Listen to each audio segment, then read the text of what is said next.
Hi everyone. So at the the time of this recording,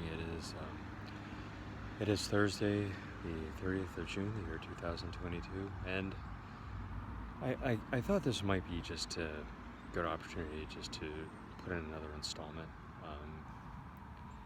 And I think with what I'm talking about here, I don't think there should be any real sort of trigger warnings or content warnings. I kind of still talking about my childhood and my early years, and what I think was probably the earliest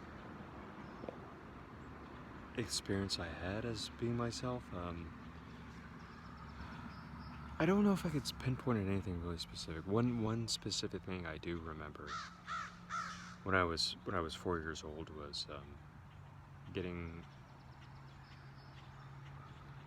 going over to my mother's dresser and actually looking at her makeup mirror at the time and kind of staring at that. I mean, at first I was just enamored with the mirror itself, and one of the things I always loved is that kind of halo effect that it puts in your iris, just depending on how the bulbs reflect.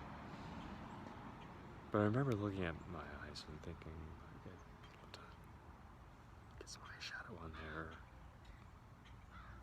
have some brows. Of course, I was really, really young at the time, and so, and in retrospect, I think at that moment, I don't think I was actually really itemizing it bit by bit in terms of getting my eyes done up, but I just remember wanting to do that. And I remember a lot at that time, and we're talking the late 1970s here, where I felt an affinity and an identity with other women. If we talk about celebrities, you think about people like Linda Carter or Lindsay Wagner, who are two of the icons I remember at that time, and I remember being enamored by them, and then kind of feeling like I was them in some ways too, just in terms of how I identified myself. And as I was discovering myself more, that was just kind of like what I felt naturally gravitated to. I think when it came to the kind of toys and stuff, having two brothers at the time, there wasn't any sort of opportunity to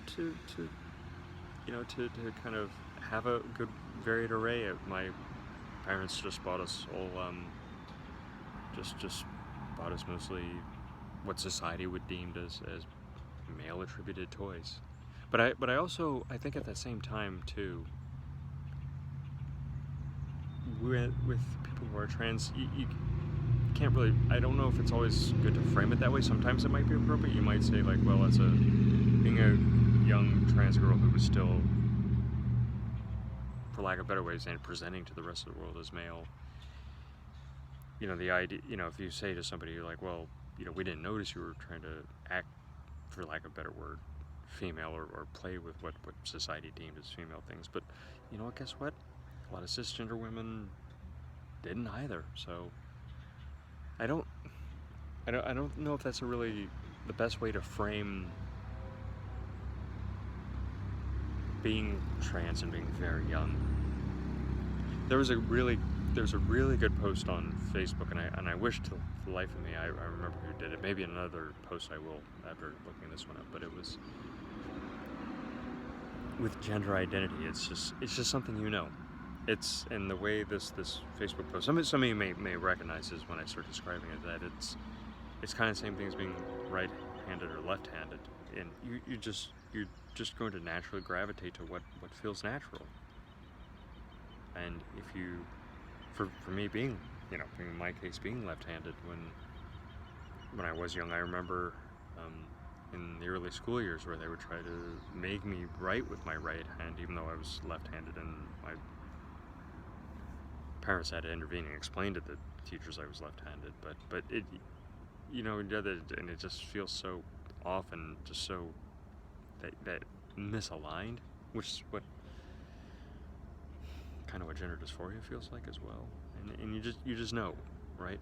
Sometimes it might not be apparent, the behaviorisms, you just know, and you may know at an early age, you may know at a later age, and it doesn't make it any less valid. When you know, how it manifests, it's going to be unique to each and every one of us. But I think just in terms of just for this installment, I think that's what I would say probably my very first memory was with Make a Mirror, and then with some of the television icons at the time, that I just felt that affinity, if that makes sense. But anyhow, that's I think that's all I'll share with this one. I don't know what I'll share for the one next week. I may try to do this once a week, maybe twice a week, depending on what happens. But I think weekly might be a pretty fair way to go about it. I will say that probably once I get older, there are going to be some points where it is going to get a bit dark, because I had some, especially when I get to my 20s, there were some times where things got hard. Things got really, really, really hard. So I just want to preface that right now, that you might hear a bit more of that. So, but anyway, I've I think I've done more rambling than anything else, and I think I'll stop with this one, and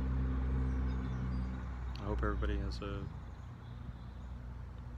wonderful rest of the day wherever you are in the world, and I will try to post something again next week. Alright, take care everyone. Love you.